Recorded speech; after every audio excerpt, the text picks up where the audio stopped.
Welcome to the AgriPod, brought to you by Herdwatch, the #1 farm management app used on over 21,000 farms. Join me, Katie Shanahan, as we bring together top experts in agriculture, influencers and more each month. Uncover invaluable tips and tricks to navigate the agricultural calendar successfully. Engage in insightful discussions and current agricultural issues, all whilst having some fun along the way. Transform your farming journey by downloading the Herdwatch app today and say goodbye to farm paperwork. I'm nervous. Come on, let's go. Hello everyone and welcome back to another episode of the AgriPod by Herdwatch. My name is Katie Shanahan and I'm delighted to be joined by Florence Mannerings, also known as Farmer Flo from Kent. The farm is home to some native breeds of beef, dairy and cattle. Florence set up Nightingale Dairy, milk vending machine and micro dairy business after downsizing from her family's 20-year county council tenancy. In the last year, Florence has sold 45,000 litres of milk to her local community, predominantly as fresh and flavoured milk, from an average of 10 heifers milking with their calves at foot. So you're very, very welcome, Florence, and thanks for joining us today. Thank you for having me. Brilliant, brilliant. So that's a big introduction there. And I suppose the other thing to note is, as well as doing all this, having your little business on the side, you're also a midwife as well. Yes, yeah. Community midwife 4 days a week. Brilliant. So kept going, busy. Yes, yeah. Milk cow 7 days a week, but midwife 4 days just to keep the income coming in. That's all. So just to give everyone a little bit of information, a little bit of background about yourself, tell me who you are, a little bit more of where you come from and your farming at home. So I grew up on our county council dairy farm in Winchester. So we were there for 20 years. We had sort of like 200 head of cattle, milking like 120 all year round. And then 7 years ago now, we downsized and moved to Kent when those, it was 2 10-year FBTs finished. So we own our farm now, but it's much smaller. So there was a big sort of transition in terms of like what we were doing now. So we've had a sort of few strange years of trying to get used to life, like farming in a different way and different jobs and moving and stuff. But I feel like we're more settled into it now. Yeah, and I suppose it did take a lot of thinking when you were downsizing, and fair play for it, thinking outside the box in what were you going to do to make the business as such feasible. And so tell me about this new idea now with the milk vending machines. How did that come about? It was something, I was interested in vending machines like on our last farm, but it was something that didn't make sense to start when we knew that we wouldn't be able to stay there. And then as we moved, where we've moved to now is not like a ready-made dairy farm. It was just kind of like a blank canvas of whatever we wanted to do. But I think when you've grown up dairy farming, when you suddenly change, nothing else kind of fits in the same way, like a different kind of farming. Well, for me anyway, nothing was as satisfying or felt like gave me as much enthusiasm. Yeah, it was like, I'm not that interested in beef or arable or anything like that, or sheep. So it was like, what can we do on a smaller scale? Like a milk buyer's not going to come and collect from us on our own on such a small scale. So it's like, how can I still milk some cows and be profitable and kind of do it all a bit differently? So I thought a smaller scale herd so that it's solely through the vending machine was how we could kind of work it and still milk cows. Yeah, and I suppose similarly enough here in Ireland, you have farmers now who are trying to think outside the box to make a little bit more income in terms of maybe farm shops. The milk vending machines now are here as well in Ireland. But, was there a lot of research to develop something like this? I'm thinking it's not something that just happens overnight. No, it took a lot of years convincing my parents that it was a good idea, because it's, they've been milking cows. It's a big new idea. It's massive. They think, oh my God, It was my dad, he's milked cows for 40 years. My mum, she grew up on her parents' dairy farm, and suddenly it was like, now you want us to start again, like when we've just finished. And it is me who milks the cows, but to them it was like another sort of big thing. They've just moved. It took a good probably 5 years of like research, convincing, still going on about it, like showing that I was serious about wanting to do it, and then sort of going in that direction and sort of proving that it could work. But there's nothing like it in Kent. You know, there's quite a lot of vending machines like in the West Country or in the Midlands, like where there's a lot of classically dairy farming in England, whereas Kent is a much more sort of like sheep and arable sort of based farming landscape. So there's no vending machine like ours at all in the whole county. So it was sort of like there was a gap in the market that could work, and has worked so far. So like touch wood, it has. Yeah. Yeah. So it just was a long process, but then once we were in it, Took off. we all seem happy with how it's going. Brilliant. Good to hear it. Tell me a little bit about the vending machine itself. So I've seen ones, you know, that are located on farms. I've seen ones that are trailers. You drive around. What's your kind of setup? Yeah, so ours is a trailer, because where I do generally milk between sort of 8 and 12 cows all year round, there is not quite enough supply for every single day of the week, and a lot of them are kind of open 24/7 or like 12 hours a day on the farm gate. So what we decided to do was make it a mobile vending machine, and so I take it to set places during the week. So generally it's usually like in our village, or I can do farmers markets or shows and things. And that way we can kind of like control the supply, because a lot of times on the weekends we're sold out by the afternoon. So we then can close it down and bring it home. So there's less kind of, I don't want people to go there and be disappointed. Yes. So you know that we have enough milk for those set days, and we can take it and bring it back. And I think it gives us an element of control, and also an element of still a bit of work-life balance, in terms of you don't have to be dealing with the vending machine and everything every single day of the week. So it works nicely. There's more work in terms of like towing it, taking it, setting it up, loading it down, but for such a small scale, I think it was the best option there. Yeah, yeah. And how do people know where you're going? What location you'll be at? Generally just Instagram, Facebook. We have like set days now in the village, so like regulars know it. So if they're not on social media, they kind of know that we're going to be those days. And if I'm not, I'll put like a little sign off in the village or something that it's changed. So we have a lot of regulars who know that it's those days. And if not, I post every week like new flavors of milkshakes and stuff, and what days will be there, and if I'm doing anything different. But like really luckily that our like core base of the village has worked out really well, because it's literally like 5 minutes down the road. So it's a massive relief that that's the best option for us. Yeah, good. No, good. Whatever works for you.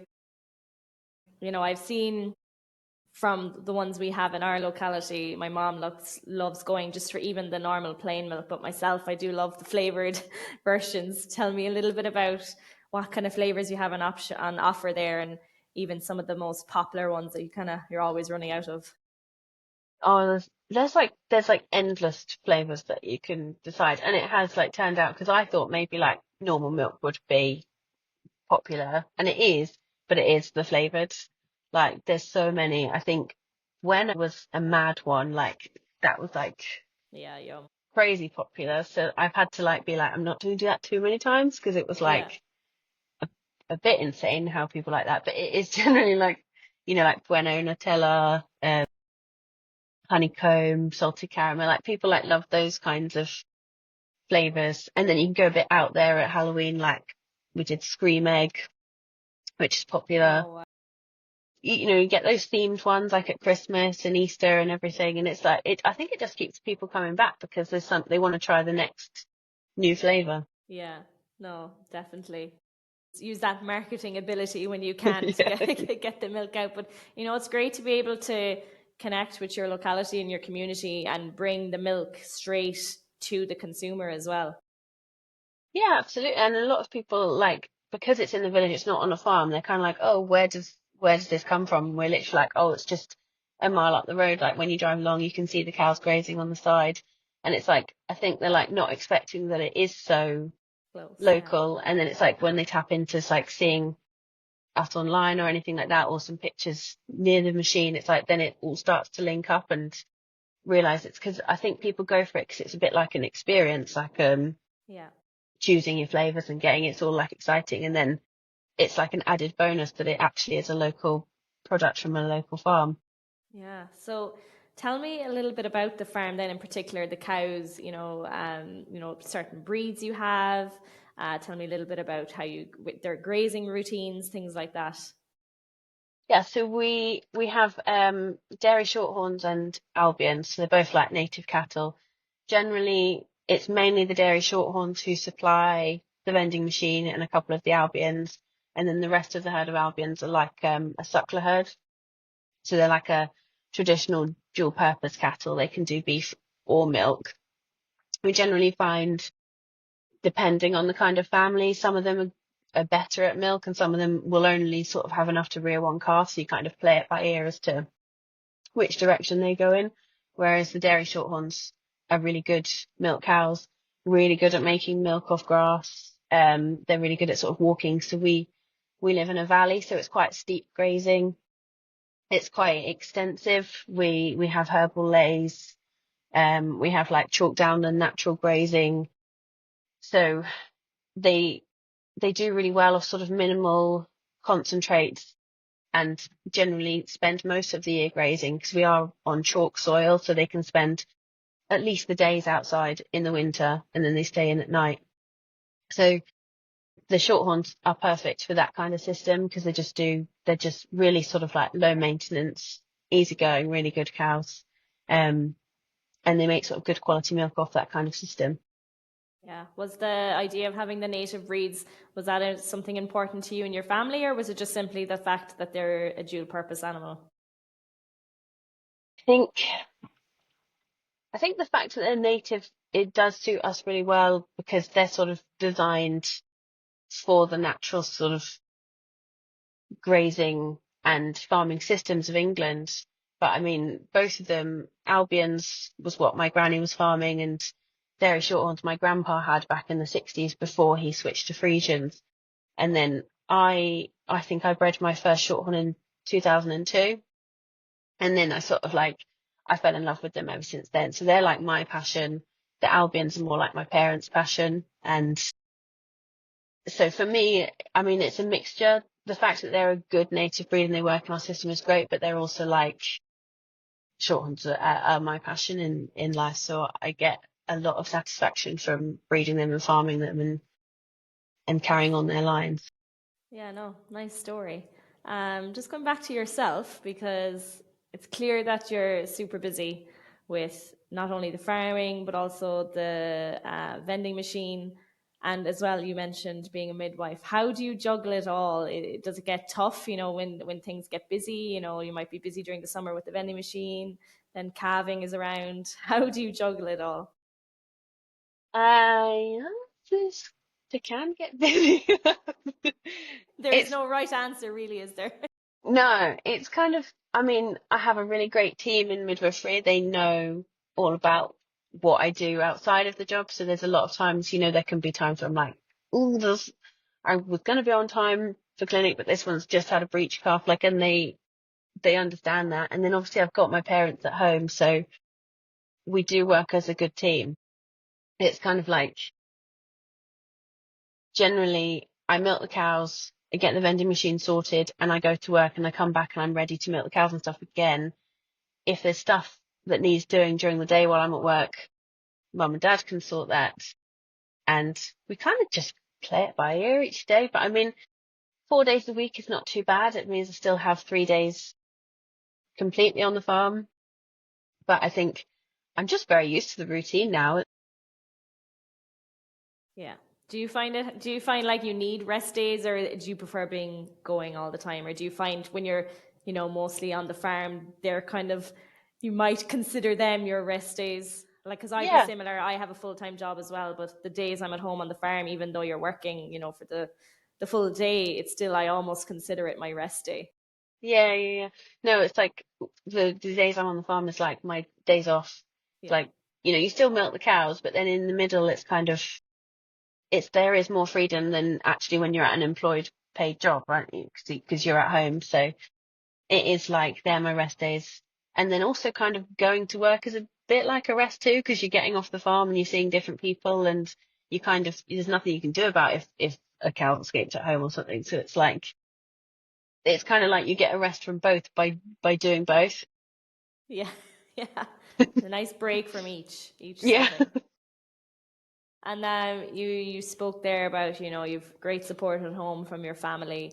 I would be in a similar situation. We all kind of, work together, maybe not so much when I'm doing my 5 day week job, but they're coming up to lambing time or when there's shows and things on, I'd be more hands on and we'd all help each other out. Family farming, is that something really important for you? I think so. I think there's there's so many changes in sort of like farming and agriculture. Like currently, it seems like the big get bigger or the medium have to get bigger, and it becomes less personalized. And it can be quite difficult for a smaller farm to find ways to stay viable in this sort of like current climate of how things are. And I think it's really important, even for like the public as a whole, to know that their food can come from like an actual family farm who they can relate to or see or can like or know their cows individually. It's something that can get lost if when things get massive scale, it changes. So like trying to find little ways to keep smaller farms viable as well for the landscape and just for the industry, I think is important. Yeah. And do you think, whatever about creating these new ideas and trying to think outside the box, do you think the industry is supporting smaller farms like yourself, or do you feel like there's a lot of pressure there to not only think outside the box, but like get rid of this whole family farm and the small scale farm idea? I think there's probably a mixture in that. It's like because there are still a lot of family farms around, so there is a lot of support for it, and there's like a community of it of the people who are still like keeping going, trying to keep their family farms viable and working. But then there's probably also an attitude of like, well, we've got to feed a growing population, and we've got to keep making money and keep your margins small. And so it's kind of like thinking of the bottom line. There's probably an attitude also of like maybe wasting time or not being as efficient if you're on that smaller scale. Because, people want cheaper food, and there's a huge demand for it. So there's probably a slight imbalance there. Yeah, no, definitely. Just talking about the balance of everything, I know you said previously that, sustainability is obviously a massive thing in agriculture. No matter where you go, we're always hearing about it. But you spoke in your notes there about, financial versus environmental sustainability. Just tell me a little bit, what does that mean for you in terms of yourselves, and where you're farming at home?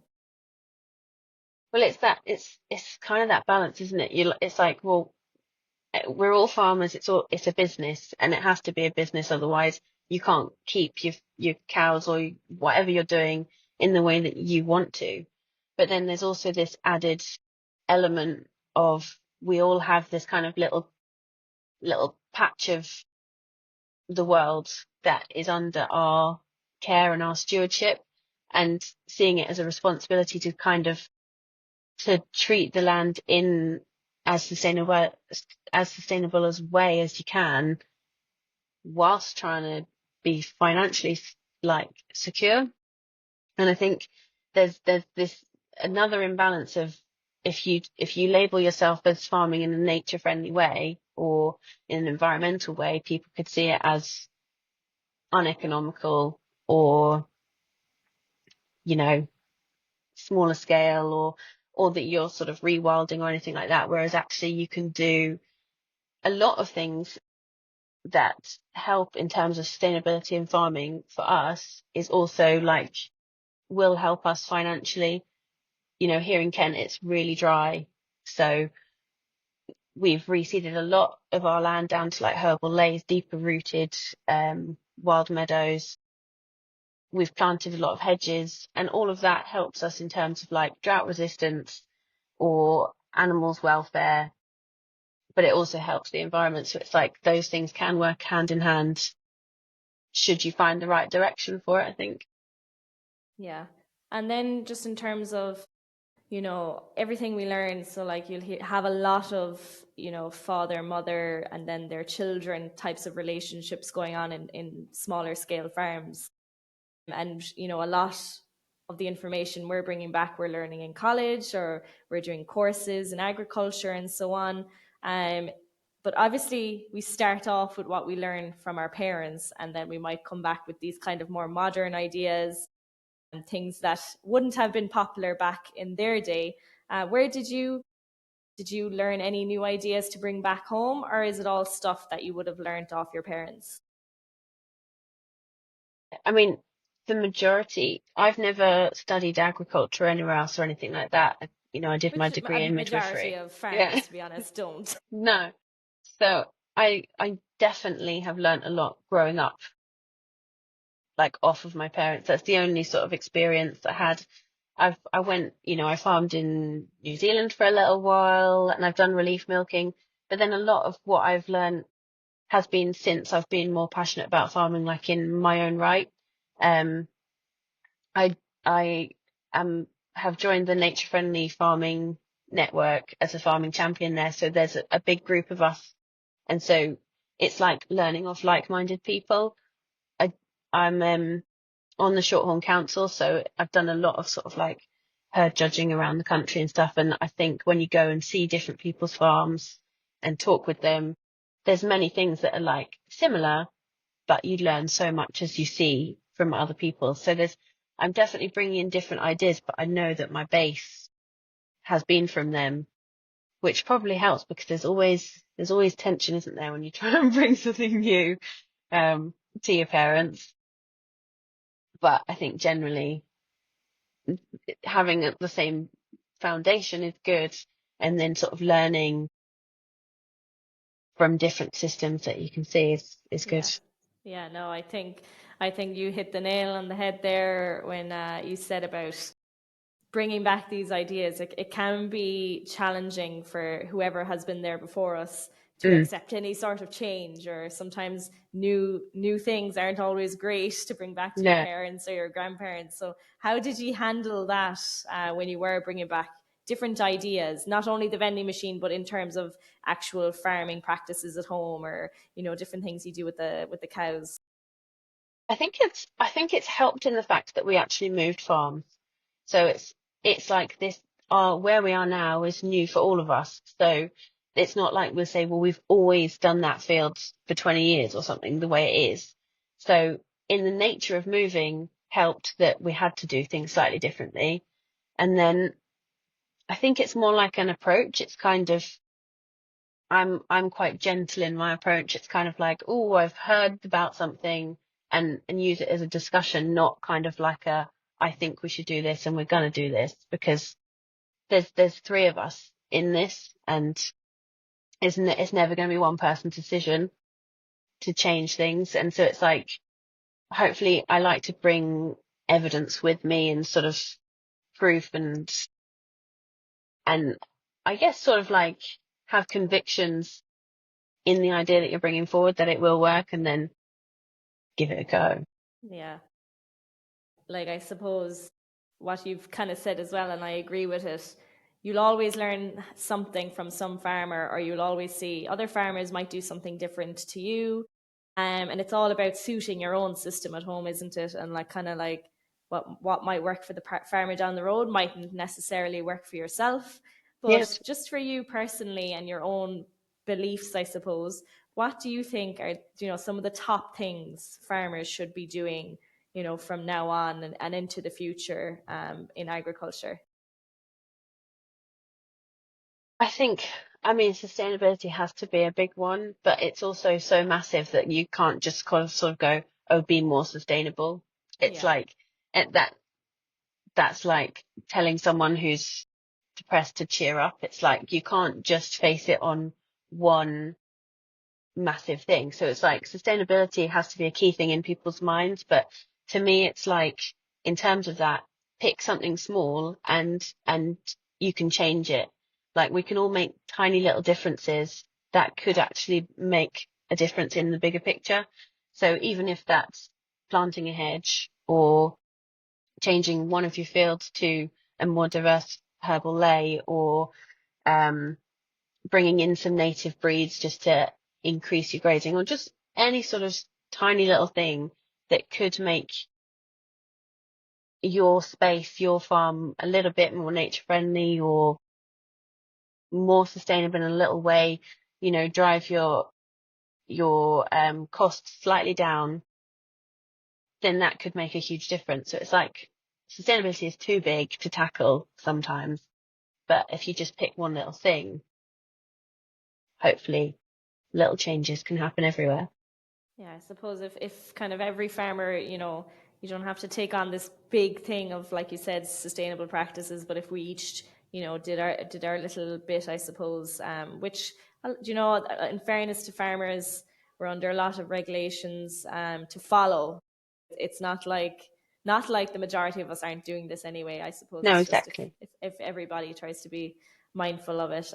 But these have been things you did now yourself. What are some examples of, when you moved farm, you say it might have given you more of an opportunity to bring in these sustainable practices, but have you any examples of what you've done in your, since you've moved to this new farm? Yeah, so I mean, when we moved in, there was a lot of land was just down to arable, so it was like bigger fields. So we've separated those, so planted a lot of hedges, Yeah. which a lot of plants, individual plants. So we did that because a lot of that. I mean, I know I said we're really dry, but sometimes we can get a deluge through a farm, and it ran through that massive arable field and flooded our whole yard. So it's like, so that sort of made a defense in terms of like, we now don't get flooded. So we Yeah. separated that, and it works better for our grazing systems. Um, we've planted some wildflower meadows. We've got a new herbal lay-in, which has worked really well. So we're going to do some more, another probably 30 acres in the spring. Um, and generally it's like we have natural chalk downland permanent pasture grazing anyway. So it's like farming that in accordance, like with our Natural England rep has actually been really, really good and really helpful. So it's like grazing it at different times of the year, and stocking densities, keeping them lower, um, so that it sort of like enables all the natural grazing to continue. We just keep doing little changes each year, but it's kind of, we're looking at a more extensive kind of system, and the only ones who get like a bit of concentrate is the milking herd. The rest is sort of just pasture and forage based. Good. Good. No, yeah, you're doing your bit anyway, it's fair to say. We're trying. Good. Tell me, have you any sort of future plans in terms of maybe the micro dairy, or anything you would like to do in the next, say, 5 to 10 years, or not only your little business, but the farm or your own personal life? I think, well, I mean, starting up the vending machine and the micro dairy was like one of the most stressful times ever. And like, I think it was probably like a solid 6 months of like, what on earth have I done? So then now we're in a stage, kind of like a year on, that actually it's going quite nicely and quite The well. dust is settling. So I'm like, well, I don't want to do too much for it, but then also you don't want to sit still for too long. I think I would consider um having an actual farm gate vending machine, and if it was totally up to me, then maybe downsizing the suckler herd, upsizing the milking herd, having a farm gate vending machine, as well as still using our trailer for events and things. That's not like an instant plan, but Yeah. it's something I would quite like to do. I'm always interested in like the breeding of the shorthorns. Like, I love the sort of pedigree backgrounds of that, and I'm really invested in society. So just carrying on with that, I've got a cow that I'd like to flush embryos with. It's all just like little things. Keep plodding along, do our best. Yeah. Hopefully just keep going. I think that's a massive thing in terms of farming. Like, now is to actually just stay farming. That so many people are having to stop and seeing it's not worth it anymore, or it's too much. So the fact is, if I can just keep going, then I'd be happy with that. Yeah, good. No, I like how you're so interested as well in the pedigree side of the shorthorns. Would looking at genetics and breeding now, would that really, really interest you? Yeah, absolutely. I mean, I think the more I'm involved with like the wider Shorthorn Council as a whole, the more interested I am in it, because you can sort of go, oh, these are good cows, these are our good cows, and I like my cows. And then suddenly, the more you talk to other people within the society, you think there's actually more that I could do with these. Like, there's so many directions in terms of the genetics and the different sires and different maternal lines and stuff that could. I mean, the thing with Shorthorns is they're a breed kind of like no other. They're a massive broad church. You've got some who are purely grass-based, extensive, really low input, and then you've got some who are on robotic dairy systems like in with Holsteins and stuff, and that's how much sort of give and take there is within the breed and what you can do with the genetics within just the Shorthorn breed. So it's like I'm more interested in sort of breeding cows that really can work on our system, and it seems possible with Shorthorns, which is really great. Good. I hope your plan of doing the embryo flushing the cow, I hope that comes to fruition, because Me too. that seems very, very exciting. She's my oldest cab. She's my favorite. So I'm like, I really hope she's still got some that we can use. We've myself at home, we've started now. They're the beef shorthorn, but I must say they're such a gentle, quiet cow compared to some of the continental breeds we would have on the farm. Absolutely. The shorthorns are just a dream to work with. So when the dairy version, I can only imagine how such a lovely lovely animal. cows. Yeah, lovely. No, that has been brilliant, Florence.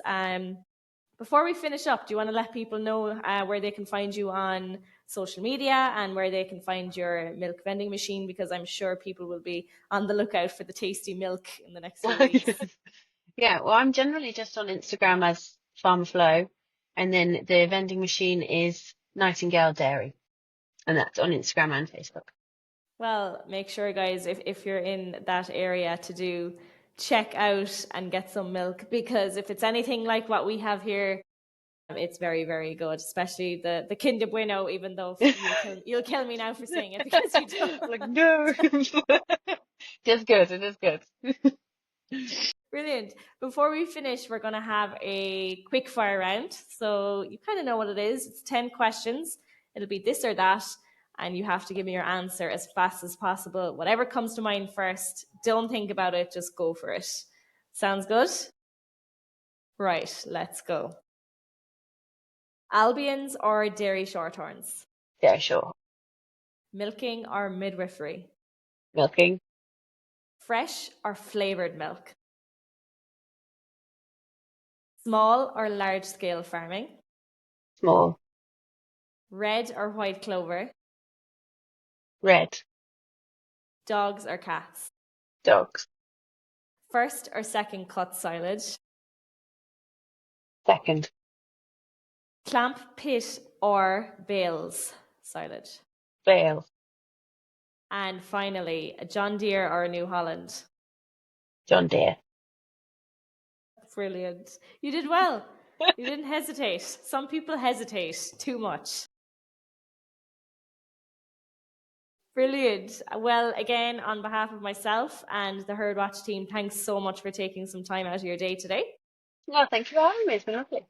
Brilliant. And make sure, guys, you give Flo a follow on Instagram, and make sure to tune in to the next episode where we will have our next guest, hopefully within the next month. But until then, guys, take care.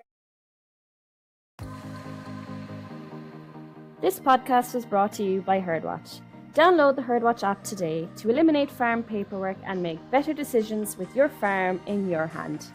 I hope you enjoyed this month's AgriPod by Herdwatch. Tune in next month where we will have another special guest in store. Bye!